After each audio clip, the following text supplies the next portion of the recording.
Et bonjour à tous, ravi de vous retrouver. Voilà, on est à bord de Saori. Aujourd'hui, on va faire une nouvelle vidéo où on va s'occuper du moteur, de l'entretien du moteur, des éléments qui sont fixés au moteur, essayer de comprendre, diagnostiquer et comprendre tous les éléments qui composent l'intégralité du moteur d'un voilier habitable. Aujourd'hui, on va parler du moteur. Je vais vous le montrer. Yanmar, donc c'est un Yanmar modèle 3YM20, donc 3 pour le nombre de cylindres, YM parce que c'est un Yanmar, et 20 je pense que c'est pour les chevaux puisqu'il fait 21 chevaux. Un moteur qui est, comme vous le voyez, en bon état, bien entretenu, dans lequel je suis entièrement satisfait.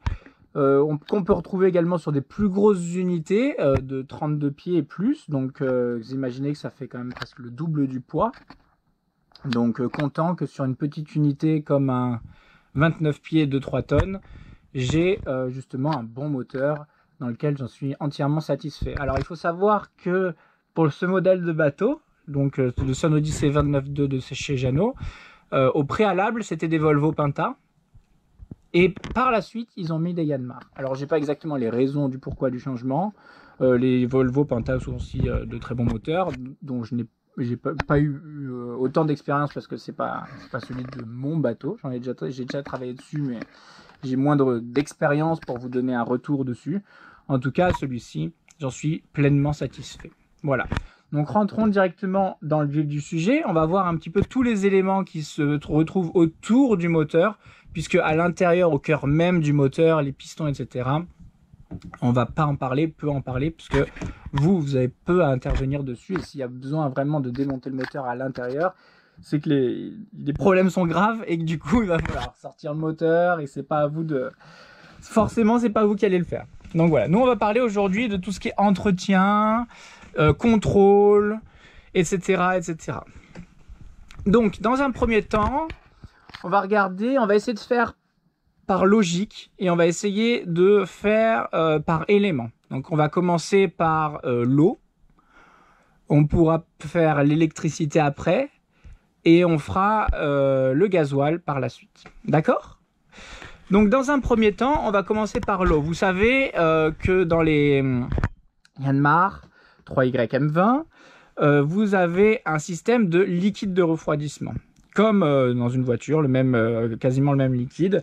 Ce liquide de refroidissement-là est refroidi par l'eau de mer. Voilà, vous avez des refroidissements directement à l'eau de mer où l'eau de mer va circuler et refroidir le moteur et s'éjecter à l'arrière. C'est surtout pour les plus petites unités et les moteurs un peu plus simples, un peu plus bas de gamme, un peu plus basiques, on va dire, dans leur conception. Et je pense que c'est pour les plus petites unités. Maintenant, dès que vous avez un moteur d'une certaine année, une certaine génération, et pour les grosses unités, vous avez très souvent le liquide de refroidissement qui va refroidir le moteur. Mais ce liquide de refroidissement-là, il faut le refroidir toujours. Il faut le refroidir. Vous savez que dans les voitures, vous avez des radiateurs à l'avant, des choses comme ça qui permettent justement d'aspirer l'air froid. Avec l'air froid, refroidir le tout et conserver votre moteur à température convenable. Ici, il n'y a pas ce souffle-là, ce vent qui vient dans les voitures. Donc du coup, il va falloir trouver une autre technique. Et cette autre technique, ce n'est rien d'autre que l'eau de mer. Et l'eau de mer, on va venir la récupérer ici. Là, vous voyez que la vanne est actuellement ouverte dans l'axe. L'eau de mer, donc une fois que j'ouvre cette vanne et que je démarre mon moteur, qu'est-ce que ça fait? Ça fait tourner, donc tout se met en train de tourner, ce qui du coup entraîne cette courroie-là. Vous voyez là, cette petite courroie, vous voyez qu'il y en a deux. Hein. Une fois que ça tourne, ça entraîne ces deux courroies-là. Ces deux courroies-là, la première, c'est pour la pompe à haute mer. Les autres, on les verra par la suite. Mais celle-ci, c'est celle qui nous intéresse pour l'instant, c'est celle de la pompe à haute mer. La pompe à haute mer, c'est cet élément-là, tout ça, toute cette pièce-là que vous voyez. Qui permet tout simplement, avec une roue à aube que vous avez à l'intérieur, une roue à aube en caoutchouc qui se retrouve juste à l'intérieur de ça, qui, avec l'effet de la courroie qui tourne, ça tourne, ça tourne, ça tourne, du coup à l'intérieur ça tourne, ça tourne, ça tourne, ça tourne, et du coup, par dépression, ça va aspirer l'eau, et donc l'eau va monter dans ce tuyau-là, arriver dans le panier à salade, appelé aussi communément le filtre à eau de mer, tout simplement. Donc c'est assez simple, hein, c'est un... Hop, est-ce que je vous le démonte?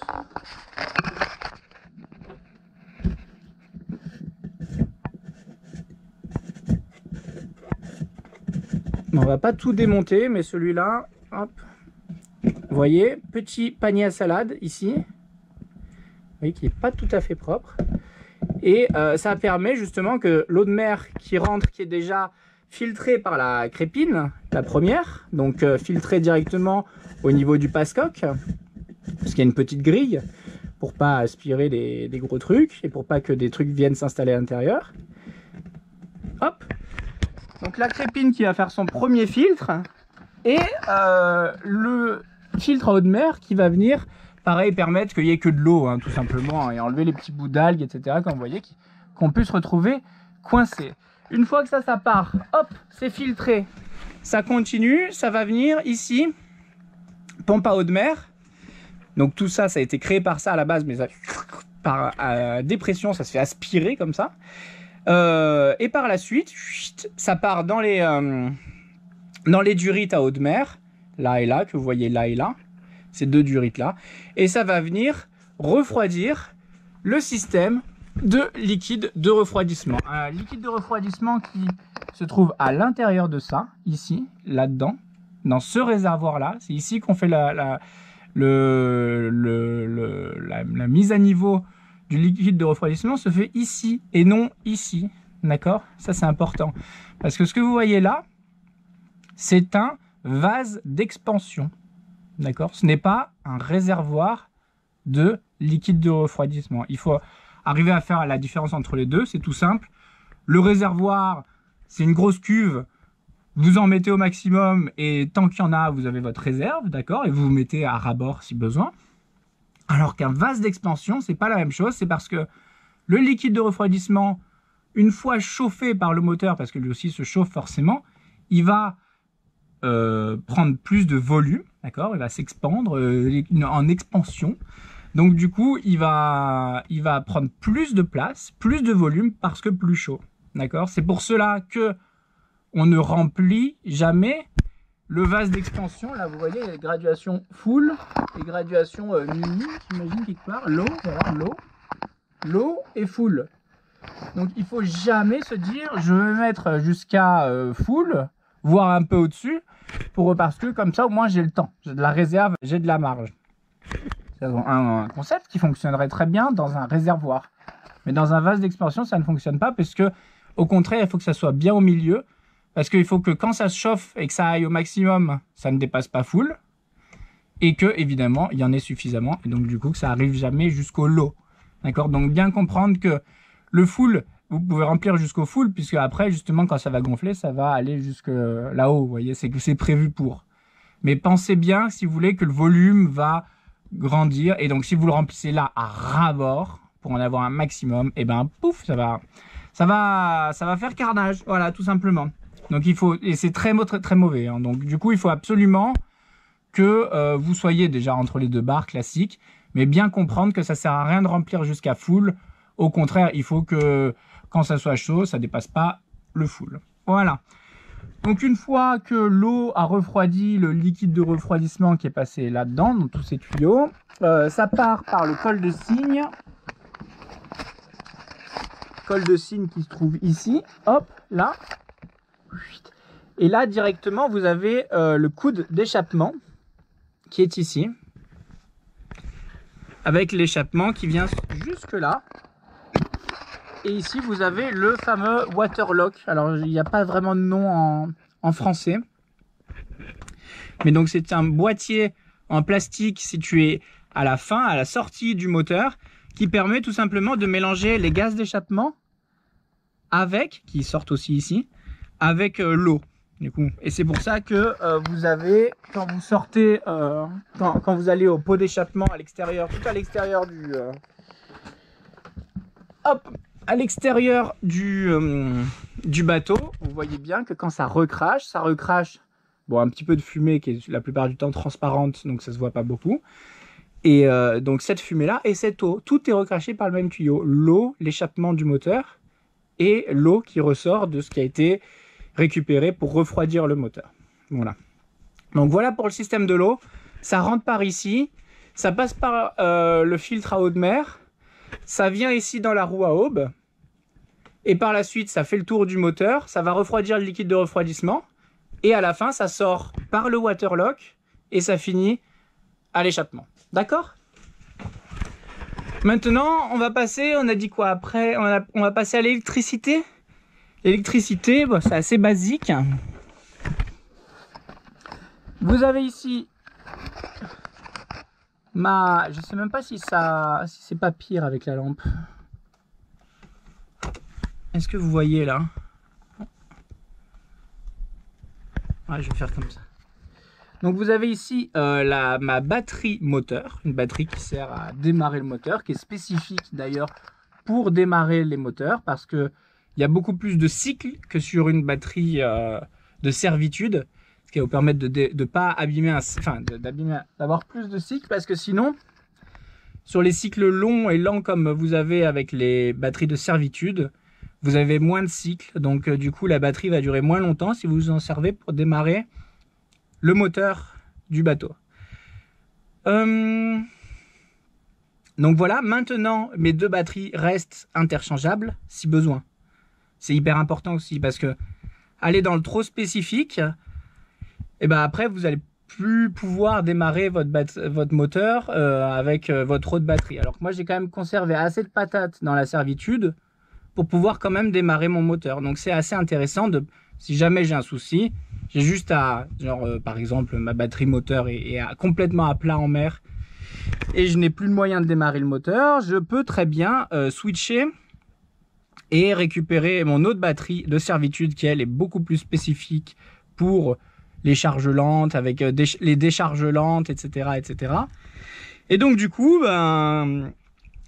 voilà, j'ai cette compatibilité là, mais j'ai quand même des batteries spécifiques, une pour le moteur, une pour la servitude. Bon, voilà. On voit que ça part, je vais poser ça. On voit que ça part au coupe batterie directement. Attendez, j'avais pas de petite lampe. Voilà. Donc ça part au coupe batterie qui se trouve ici en dessous. Les coupes batterie, eux, sur lesquels sont fixés des chargeurs de batterie. Parce que ça va dans un sens, mais ça va aussi dans l'autre. C'est-à-dire que une fois le moteur allumé, l'électricité passe par les coupes batterie. Oula. L'électricité passe par les coupes batterie. Et de là à là, vous avez deux petits câbles rouges. Je ne vais pas trop mettre les doigts dedans, mais vous les voyez.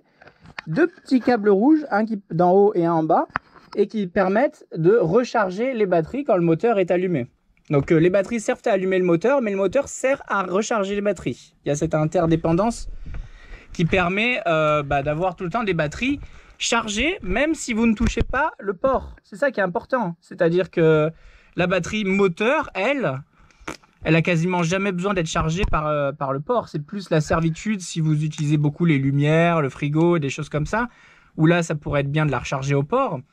Mais sinon, en vrai de vrai, le moteur suffit largement, hein, un petit quart d'heure, une demi-heure de moteur, même à bas régime, ça recharge très bien les batteries avec l'alternateur. Il faut bien comprendre ça, que dans un bateau à voile, tant que vous avez du gasoil, vous avez de l'électricité. Et bien plus performant, bien plus rentable qu'un panneau solaire ou une éolienne. Donc c'est important de le savoir. Au lieu de, pour ceux qui ne connaissent pas forcément très bien encore les bateaux, etc., on est toujours en train de se dire mais comment vais-je réussir à devenir autonome en électricité? Est-ce qu'il va me falloir un panneau de 50 cm, 1 mètre, 1 mètre 20, 100 watts, 75 watts, 150 watts, etc., etc. Et ben non, en fait, il suffit juste de faire 10 minutes de moteur et vos batteries seront complètement rechargées. Hein. Vous pouvez très bien le faire au mouillage, sur neutre, sans avancer. Hein. Donc, comprenez bien cela. Voilà. Et c'est beaucoup plus facile d'avoir un jerrycan de gasoil de secours que des batteries de secours ou des panneaux solaires, etc. Donc c'est un très bon complément. pour la consommation en navigation sans le moteur, etc. Les panneaux solaires sont très pratiques à ce moment-là. Mais essayez de vous simplifier la vie au maximum au début tant que vous n'en avez pas besoin. Voilà. Je pensais que j'allais en avoir vite besoin et au final, je me rends compte qu'au bout de 5 ans, tant que vous faites du côtier, vous avez aucunement besoin de panneaux solaires, quoi. Et côtier, même semi-hauturier, quoi. Tant que vous ne faites pas des traversées de l'océan, vous avez aucunement besoin d'un panneau solaire. Voilà. À moins que vous souhaitiez rester une semaine au mouillage, mais même ça, moi-même, je crois ne l'avoir jamais fait, alors que ça fait 5 ans que je vis dans un bateau. Donc, c'est pas des choses qui arrivent très souvent. On en rêve beaucoup, on l'imagine beaucoup, mais au final, une semaine au mouillage, c'est très rare parce que du coup, vous avez plus accès. Bon, vous pouvez, si vous avez la 4G, que vous avez votre moteur assez d'essence pour assez de gasoil pour avoir assez d'électricité, mais vous avez déjà plus de chauffage, vous avez plus de trucs, vous avez plus de frigo. Il y a plein de choses qui rentrent en jeu au mouillage. Donc c'est difficile quand même de rester une semaine au mouillage, surtout en Atlantique, hein, parce qu'en Méditerranée c'est déjà une autre ambiance, la mer, alors que ici une semaine, c'est rare que les conditions soient aussi agréables pour une semaine complète de mouillage. Bref, reprenons. On en est à notre moteur. Donc le moteur, on a fait l'électricité, ça part donc ici, je vous ai pas dit, après le coupe batterie, ça part ici au démarreur qui démarre le moteur. Voilà, un peu comme dans une voiture, rien de plus compliqué. Et une fois démarré, le moteur va charger grâce au chargeur de batterie, les petits câbles qui s'appellent chargeur de batterie et qui repartent sur les batteries pour charger les batteries tout simplement. Voilà. Par la suite, on va continuer et on va passer au gasoil. Voilà, les moteurs des bateaux à voile sont régulièrement au gasoil. Pourquoi? Parce que le gasoil brûle beaucoup moins facilement. C'est la seule et unique raison, enfin une des seules raisons. Le gasoil prend feu beaucoup moins facilement que l'essence, donc du coup on privilégie ça dans les bateaux à voile puisque on n'a pas besoin de performance accrue. Pour les bateaux à moteur, c'est pas la même béchamel parce que là on a besoin de patates, de vitesse, etc., etc. Et donc du coup la plupart, je pense, sont à essence. Donc maintenant on va continuer, on va voir un petit peu le gasoil, comment ça se passe. Donc au fond du coffre à l'extérieur du bateau, vous avez un réservoir à essence tout simplement dans lequel je mets mon gasoil. Et le gasoil qui va venir jusqu'ici. Alors j'essaie de vous le caler comme il faut. Est-ce que vous le voyez? Voilà, vous le voyez là, nickel. Donc la première chose dans laquelle il passe, le gasoil, c'est ici. Alors qu'est-ce que c'est? C'est un filtre de gasoil, tout simplement. Un filtre à gasoil. Alors comment ça marche? C'est assez simple. Tout simplement, il y a le réservoir au-dessus avec le filtre, comme vous avez pu le voir, pour déjà filtrer un peu les petites merdes qui peuvent y avoir. Pardon, les petites particules qui peuvent y avoir. Et en plus de ça, en dessous, vous avez vu, là, il y a une petite réserve. Voilà, ce qui permet par décantation de faire séparer l'eau et le gasoil. Parce que vous savez que l'eau, c'est le pire truc qu'on puisse avoir dans du gasoil, dans un moteur. C'est très mauvais. Et donc, du coup, pour ça, il faut qu'il y ait le moins d'eau possible. Enfin, il faut qu'il n'y ait pas d'eau du tout dans le gasoil. Et l'eau par condensation, etc., c'est possible d'en avoir quelques micro-gouttes. Hein. On parle vraiment d'un tout petit peu d'eau. Hein.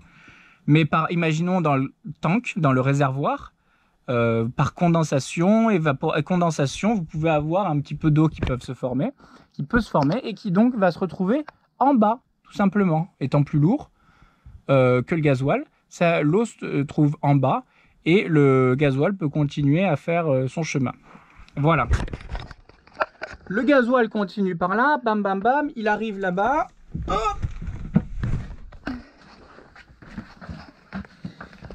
Et il arrive ici. Ici, c'est un deuxième filtre, c'est ce qu'on appelle le filtre fin. Donc un filtre beaucoup plus fin qui là, cette fois-ci, va vraiment permettre que le gasoil soit sans particules. Pour le coup, c'est surtout... Ok, on reprend tout de suite. Petite coupure du problème de mémoire pleine. On continue. Donc on a vu au préalable l'eau. Là, on en était au gasoil. On a vu le pré-filtre à gasoil qui était au fond derrière. on a vu le filtre fin à gasoil qui se trouve ici. Une fois que le gasoil arrive filtré dans le moteur, il est évidemment consommé. Donc voilà pour le gasoil, tout simplement. On a donc un pré-filtre et un filtre fin à surveiller. On reparlera de l'entretien juste à la fin de la vidéo. Et on va passer maintenant, qu'est-ce qu'il nous reste? Il nous reste l'huile aussi. Donc l'huile, le réservoir d'huile se trouve ici, dans tout le moteur évidemment. Et on a très difficile d'accès, je ne sais pas si vous allez le voir, on a un filtre à huile.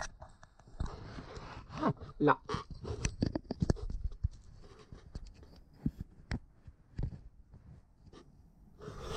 Donc voilà, qui nous permet également de filtrer l'huile. Donc on a un gasoil qui est filtré, une huile qui est filtrée, une eau qui est filtrée, et ce qui permet d'avoir justement le moins de dépôt possible dans le moteur. Ben voilà, écoutez, je pense qu'on a fait le tour des 3 circuits. Maintenant, on va refaire un petit tour ensemble pour voir justement les pièces qui nous manqueraient. Donc on a vu ensemble réservoir liquide de refroidissement avec son vase d'expansion de liquide de refroidissement. Roue à aube pour la pompe à eau avec son filtre à eau. D'accord? On repart également. On a vu pré-filtre à gasoil suivi de son filtre fin. Je viens de vous montrer l'huile, le filtre à huile. Ici, on voit le filtre à air. Et oui, parce que ça se démonte et du coup, ça vient filtrer l'air qui est aspiré à cet endroit-là, d'accord, qui permet d'aspirer de l'air, d'accord, ça aspirer de l'air pour ventiler, voilà, l'air qui va être récupéré aussi là-dedans, dans ces gros tuyaux, pour justement pas qu'il y ait de gaz d'échappement ou de mauvais gaz ou quoi que ce soit qui reste agglutiné dans le, ou de gaz qui pourrait prendre combustion, quoi. Donc du coup, pour ce faire, il y a ce système d'extraction de l'air avec un filtre à air à vérifier également. Donc on a notre filtre à air, on a notre huile, etc. Qu'est-ce qui manque? Qu'est-ce qui manque? Je pense qu'on a fait le tour. On n'a pas vu, quand on parlait d'électricité, on n'a pas vu l'alternateur également. L'alternateur, qui est cette pièce qui se trouve ici, assez importante au final, puisque c'est elle qui va vous permettre de recharger vos batteries avec, en faisant tourner le moteur. Donc voilà, cette pièce se trouve ici et elle est pas alimentée, mais elle est, on va dire, alimentée par cette courroie là, entraînée, voilà, on va dire entraînée par cette courroie là. Donc on a vu la petite qui était ici, qui servait à entraîner la roue à aube de la pompe à eau de mer, et celle-ci qui sert à entraîner l'alternateur pour recharger pour que l'alternateur recharge vos batteries, tout simplement. Ben voilà, écoutez, je pense qu'on a fait le tour. On a vu toutes les pièces. Bon, il y a aussi là le témoin pour la jauge d'huile. En dessous, il y a le carter qu'on voit avec la réserve tout en dessous qui se trouve ici. Écoutez, je pense qu'on a fait à peu près le tour. Si vous avez des questions, n'hésitez pas. Moi, c'était vraiment pour vous donner un petit peu les points de vue global de ce que vous avez à faire sur le moteur. Évidemment, on ne vous demande pas d'être mécano, et encore moins motoriste, qui a un vrai métier très compliqué. Mais on va vous demander de savoir vérifier, contrôler, changer, etc. Et plus vous le faites, moins ça va vous coûter cher votre entretien de réparation, entretien moteur chez les motoristes qui, eux, se gavent. Donc, du coup, vous avez vu que vous avez des filtres à changer. Donc, que ce soit filtre fin, pré-filtre et filtre à huile, écoutez bien, ces trois-là, ça se change selon l'état. D'accord? Parce que les motoristes, eux, et certains... Disons que les motoristes vont vous conseiller de le changer à chaque fois, à chaque vidange. Et une vidange, ça se fait selon un nombre d'heures ou chaque année. Et je pense que changer des filtres chaque année, c'est pas forcément la meilleure chose. Surtout si votre moteur est sain et que les filtres ils sont comme neufs quand ils ressortent. D'accord? Donc les filtres, il faut les changer selon leur état. Donc évidemment, il faut les contrôler au moins une fois par an. Et s'ils sont pas bons, vous les changez, tout simplement. Mais vous aussi faites attention que certains motoristes vont avoir tendance à vous faire entre guillemets la totale, c'est-à-dire les vidanges, mais également les courroies, les filtres, etc., etc. Sachant que ça ne se change pas à chaque fois. Ça se change quand l'état est mauvais. Donc du coup, vous faites pas avoir avec ça, c'est important. Je pense que les miens, je les ai changés au bout de 2 ans. Et quand je les ai changés, ils étaient impeccables. Donc j'en ai remis des neufs impeccables, etc. Mais c'est vrai que c'est pas forcément une obligation. Par contre, obligation formelle de vérifier au moins une fois par an l'état de vos filtres. Voilà. Derrière, on va parler d'huile. On peut parler d'huile aussi, l'huile moteur. Et donc il y a 2 huiles. Hein. Il y a l'huile moteur qui donc va être ici, qui est l'huile qui est au niveau des engrenages. Mais vous allez aussi avoir l'huile d'inverseur qui se trouve là, ici, là, juste là. Donc à vous de voir si vous mettez la même, etc. Personnellement, je mets de la 10-30 pour le moteur, ce qui est conseillé par le vendeur, hein, par Yanmar. Donc je mets de la 10-30 dans le moteur et je mets de la 15-40 dans l'inverseur. Voilà. Voilà, ça c'est pour information. Maintenant, à vous de contrôler qu'est-ce qui est compatible et qu'est-ce qui ne l'est pas. Voilà, j'aurais pu mettre de la 10-30 dans les deux par compatibilité. J'ai préféré faire ainsi. C'est une question de viscosité et également de degré de gel et de ébullition des huiles. Donc il y a des fourchettes différentes selon les huiles. Voilà. Donc ça c'est au niveau des huiles. Donc les huiles vous le faites une fois par an. Les filtres vous surveillez une fois par an et si besoin vous les changez.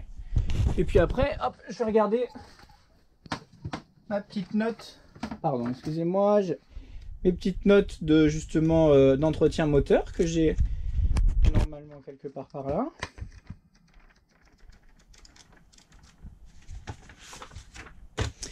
Vidange huile, on en a parlé tous les ans.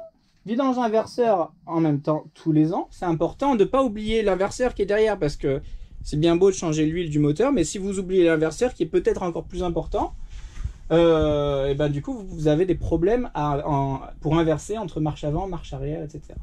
Le rouet de la pompe à eau de mer à surveiller et à changer. Le panier à salade à nettoyer uniquement, hein, ça s'abîme pas, le panier à salade qui est là, juste ça se nettoie sous l'eau avec voilà, pour enlever un peu toutes les crasses. Filtre à huile, pré-filtre et filtre à gasoil, ça on en a parlé également, je vous ai dit ce que j'en pensais.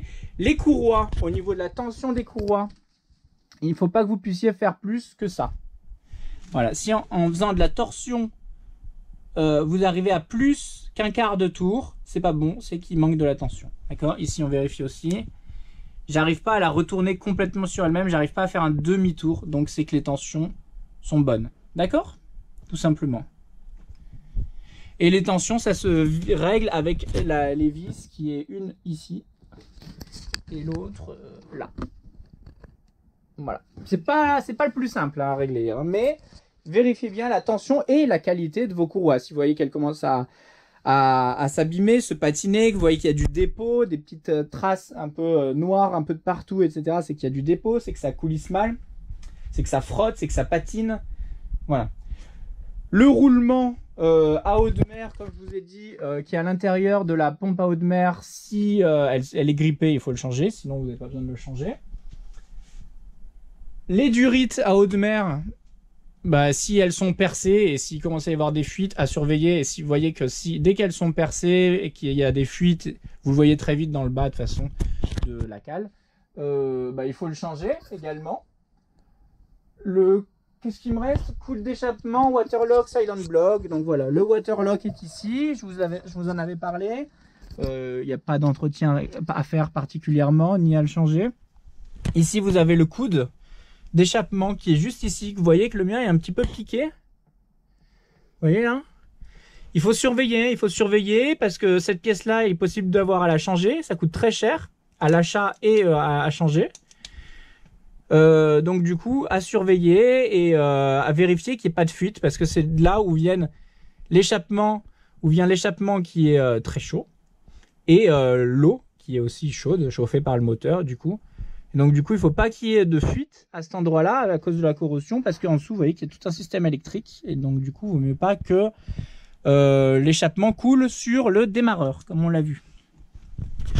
Voilà, et après, donc Waterlock c'est bon, et les Silent Block, donc Silent Block qui se trouve de part et d'autre ici, pour que justement le moteur qui lui fait des vibrations, vibre pas dans tout le moteur, etc.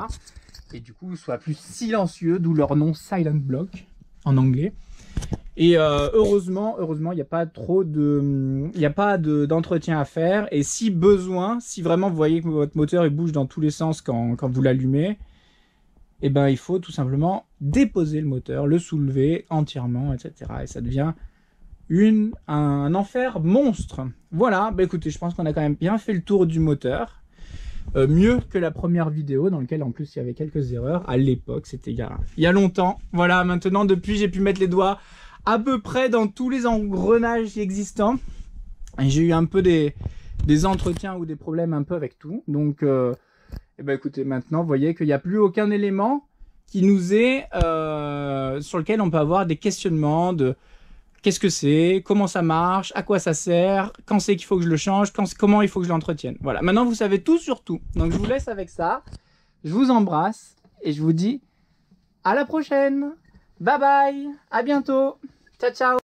Et tout le monde, voilà, je vous reprends de suite. Donc je viens de revisionner la dernière vidéo et je vois que j'ai oublié deux petits trucs. Donc pour conclure ce topo qui est quand même assez complet, je trouve, je voulais rajouter les deux petits trucs qui me manquaient et qui ont leur importance quand même. Donc on va aller voir ça de suite. En plus, je remarque les tremblements de la caméra. Forcément, on est sur GoPro, on capture en direct, etc. C'est difficile pour moi de faire autrement, surtout pour vous amener dans des petits recoins comme ça derrière le moteur. Compliqué de faire autrement et je m'en excuse, mais de toute façon, on ne peut pas faire autrement. Et j'ai remarqué que dès qu'on est très près, la GoPro, elle a beaucoup de mal. Et avec une caméra qu'on essaye de garder assez fixe, la GoPro, elle a beaucoup de mal à faire la stabilisation qu'elle arrive à très bien à faire en mouvement, etc. Donc, du coup, c'est un petit peu sa petite faiblesse. Donc, voilà. En tout cas, je vous laisse sur la théorie, ce qui, je pense, est le plus important. Allez, on repart de suite. On va aller directement à l'arrière du moteur. Voilà, donc au niveau des éléments, je ne vous ai pas parlé de... Hop, je vais mettre la vidéo. Voilà, je ne vous ai pas parlé de l'inverseur. L'inverseur qui se trouve tout là, à l'arrière du moteur. Et du coup, ici, vous avez... Attendez. Hop. Hop. Et là, donc, vous avez le niveau d'inverseur avec une petite pipette. Hop. Pour lui, le moteur, c'est exactement comme sur une voiture, le témoin. Exactement pareil. Et pour celui-ci, c'est comme ça. Il y a une petite bague au bout. Et il ne faut pas que la petite bague, que le niveau, vous séchez évidemment avec du sopalin. Vous remettez. Et il ne faut pas que le niveau arrive en dessous du témoin qui est gravé sur la petite barre. Voilà, tout simplement. Dernière chose, et sûrement la plus importante pour vous à vérifier parce que ça peut s'avérer être une grosse avarie en mer. Tout ce que je vous ai montré, c'est vraiment des choses que vous pouvez tout faire vous-même et avec un petit peu de méthodologie, les bons dépliants avec la fiche technique de votre moteur, etc., du constructeur et tout. Tout est écrit dedans. Ce qu'il faut mettre comme huile, les ratios, les rentabilités de chaque truc, quand c'est qu'il faut changer quoi, etc. Normalement, tout est écrit dans le cahier technique de votre voilier. S'il n'est pas vendu avec, ce qui n'est pas bien, il faut que vous le téléchargiez sur Internet, directement chez le constructeur, parce qu'il y a toutes les vraies,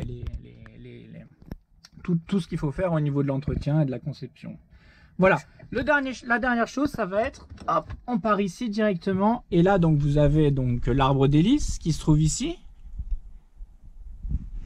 Et ici, vous avez ce qu'on peut appeler un presse-étoupe, même si aujourd'hui, ça n'en est plus vraiment. Aujourd'hui, on appelle ça un joint tournant. Voilà, on garde un peu le nom dans notre vocabulaire. Mais pour être vraiment plus précis, aujourd'hui, on appelle ça, c'est un joint tournant. Après, c'est tout est fait d'une autre façon, différemment, etc. Il sert à quoi? Il sert à étanchéifier entre l'extérieur de la coque, où il y a de l'eau de mer en dessous, et l'arbre d'hélice qui traverse la coque. Vu qu'il traverse la coque, on ne peut pas mettre un passe-coque classique avec une vanne comme sur les autres. Celui-ci, il nous faut un joint. Joint tourne. Attendez, je vais essayer de stabiliser parce que si en plus la lumière elle est pas stable, ça va être vraiment horrible pour vous.